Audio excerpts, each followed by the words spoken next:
I never thought betrayal would come from two people I once trusted most, my husband and his father. My name is Elena. I'm 36, and the story I'm about to share is not one of quiet heartbreak, but of a fire that nearly destroyed me before it taught me how to rise. When I looked at him, all he gave me was anger. He snatched the phone from my hands, locked it, and stormed out as if I were the one who had betrayed him.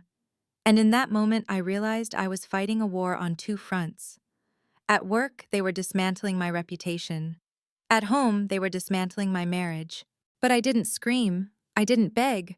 I didn't even confront him again, because I knew what was coming. I knew they wouldn't stop until they erased me completely. And so quietly, I began to prepare. I began to live two lives, one they could see and one I kept hidden. On the surface, I was the same loyal wife, the same diligent employee.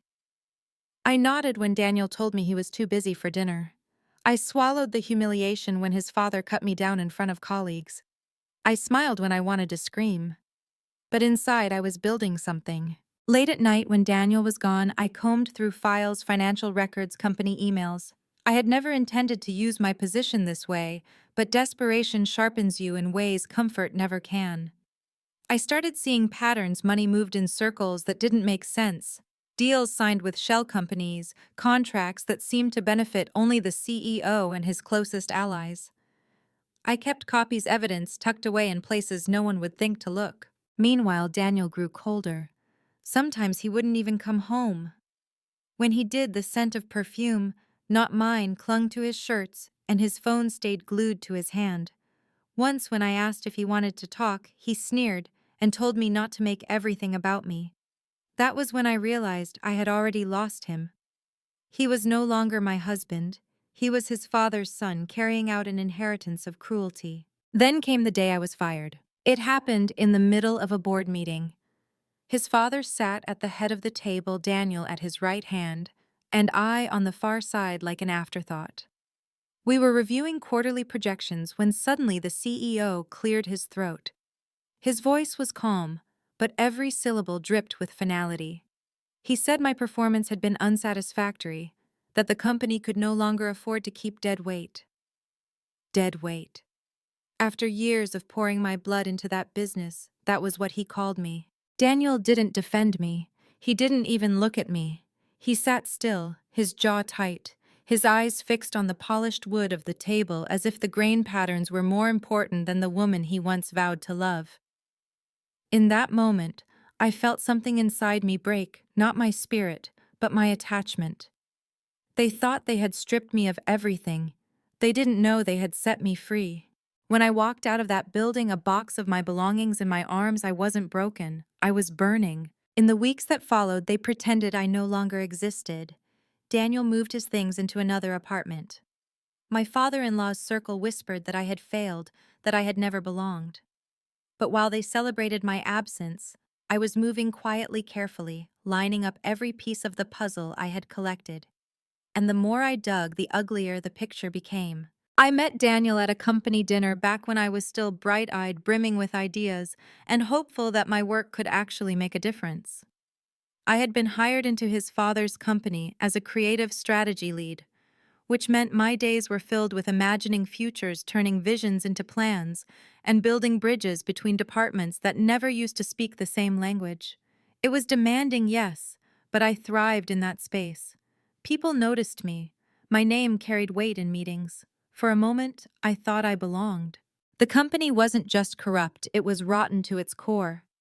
Offshore accounts, bribed officials, stolen contracts, deals inked at midnight that siphoned millions into pockets that were already overflowing. And Daniel wasn't just complicit, he was a participant. The man I once thought was my partner had been using my loyalty as a shield while he followed his father into shadows. I remember sitting alone at my kitchen table, stacks of files around me, my hands trembling, not from fear but from the sheer magnitude of it all. They had tried to erase me, but what they didn't realize was that I now held their entire empire in my hands. And that's when the fire inside me hardened into something sharper. This wasn't just about survival anymore, it was about revenge. They thought I was nothing without them. They thought they could destroy me and walk away unscathed. But I was going to show them that I had more power than they ever imagined. The first move was patience. Revenge isn't loud at the start. It's quiet, deliberate, a slow tightening of strings until the music breaks. I spent months piecing together every document, every thread of evidence. Some nights I stared at the files until my vision blurred, but I never stopped. I wanted every stone unturned, every secret dragged into the light. But I knew better than to rush into battle alone. If I came at them directly, they'd crush me the way they always had. So I found allies in places they never bothered to look. Former employees who had been discarded just like me. Vendors cheated out of contracts. Even a junior accountant who with shaking hands admitted he'd been forced to falsify numbers. Together we built a story one ugly enough to topple even giants. Meanwhile, Daniel's life seemed to glitter from afar. I saw photos online him at galas, his arm around that other woman, his father beaming with pride.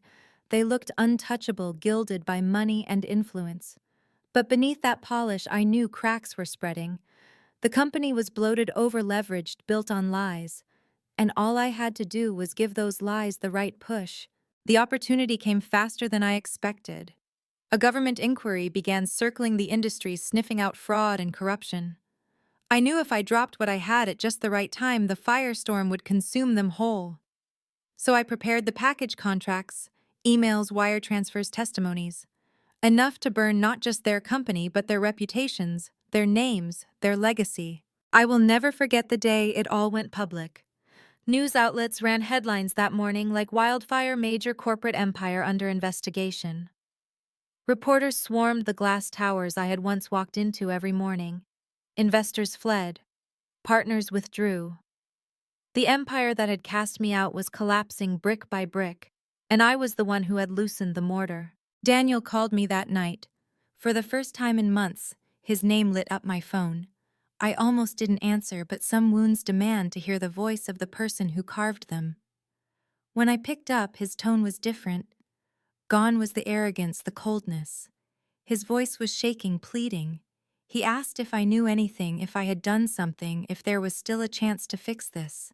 That dinner changed everything. It wasn't just the champagne bubbles or the glittering chandelier, it was Daniel. He wasn't the kind of man who turned heads the moment he walked in, but when he looked at me, really looked, I felt as if I had been known my whole life. He listened, he asked questions, he made me laugh in a way that loosened the knots work always tied into my chest. And I thought maybe here in the middle of ambition and cold boardrooms, I found something warm. I didn't shout. I didn't cry. I told him the truth in a steady voice. You fired me. You abandoned me. You tried to erase me, but you forgot who I am, and now you'll never forget. Then I hung up.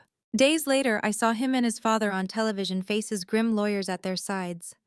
The powerful men who once looked down on me were now stumbling cornered animals under the glare of the world. Their empire was ashes, their allies fleeing, their names synonymous with scandal. And me, I wasn't broken anymore, I was reborn. But revenge, I learned, isn't just about watching others fall. It's about what rises in the space their destruction leaves behind. And as I stood in my tiny apartment staring at the headlines, I felt something unexpected, a calm. For the first time in years, I wasn't defined by them. I was defined by me. In the weeks that followed, I watched everything unravel from a distance.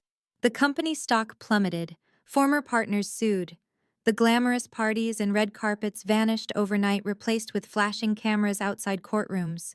My father-in-law, once so proud, stood pale and gaunt behind microphones, denying everything as evidence stacked higher than his words could reach. And Daniel, my Daniel, looked like a shadow of the man I once loved.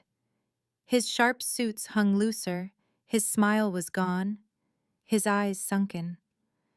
The woman he betrayed me with disappeared the moment the scandal broke, leaving him to face the ruins alone. It was almost poetic how quickly love built on lies dissolves in the light of truth. I thought I would feel nothing but triumph. And yes, there was a rush, a satisfaction in seeing justice play out. But late at night, when the adrenaline faded, I also felt grief. Not for them, but for myself. For the years I spent believing love could shield me from cruelty, for the dreams I built on foundations that were never stable.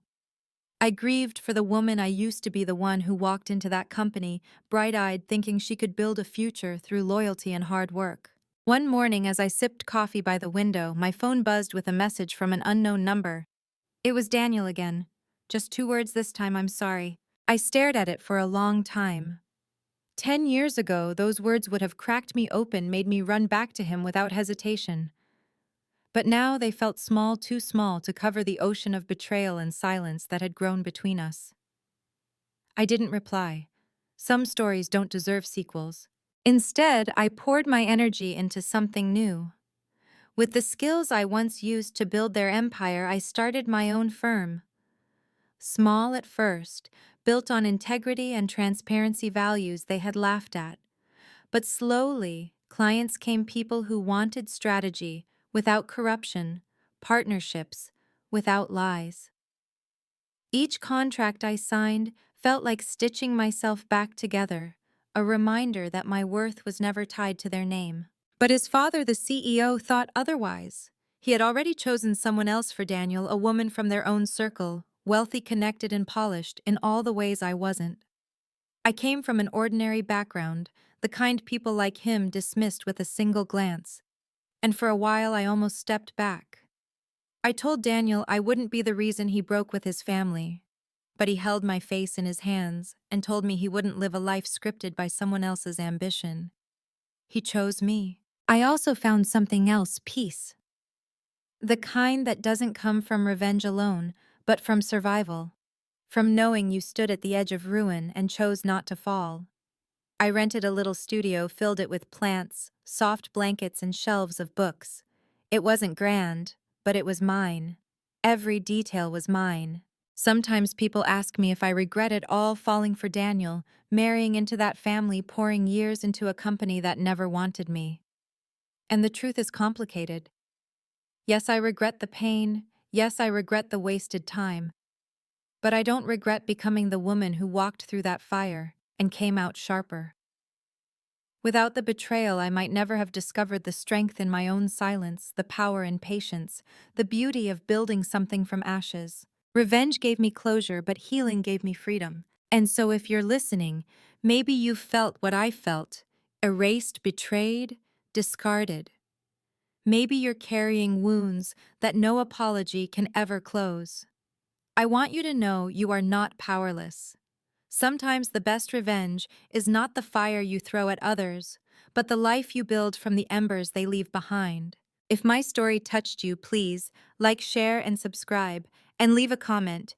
Tell me, do you believe revenge brings peace, or does true healing come from walking away? I'd love to hear your thoughts. For a moment, it felt like we had won. We married in a ceremony so grand it looked like it belonged in a magazine spread. Politicians, industry titans, media figures, they were all there. His father played the perfect host, smiling for the cameras, but I saw it, the emptiness in his eyes when he shook my hand. To him, I wasn't a daughter-in-law. I was an intruder. I kept hoping time would thaw that frost. It didn't. At work, he began testing me. More tasks piled on, deadlines shorter than logic, allowed responsibilities beyond my role. At first, I told myself it was pressure, maybe even trust. But when he called out my ideas in front of entire rooms, dissecting them like they were nothing, I understood it wasn't about testing me. It was about breaking me. And still, I stayed quiet. I didn't want to wedge myself between Daniel and his father. I thought if I kept pushing, if I proved myself, my work would speak for me. I poured myself into campaigns, crafted strategies that broke projections, created concepts that brought in partnerships and saved the company millions. Yet when victories came, credit was shared. When things went wrong, even slightly, the blame somehow always circled back to me. At home, Daniel was warm at first. He laughed with me, held me through my exhaustion, told me I was enough. But over time, something shifted. He started pulling away. He filled his nights with events I wasn't invited to, with people I had never seen before. His father whispered poison into his ears. I was sure of it. I began to feel it. Our bond wasn't cracking. It was being pried open. One night, I saw the truth. Daniel was showing me photos from a gala he had attended. The phone dimmed, and when I reached to tap it, my finger swiped instead. The next photo made my stomach drop. It was Daniel, his arms around another woman, a woman I knew, one of the top executives who had made it his mission to block me at every turn in the company. My husband's smile in that picture wasn't the strained one I'd grown used to. It was tender, unguarded.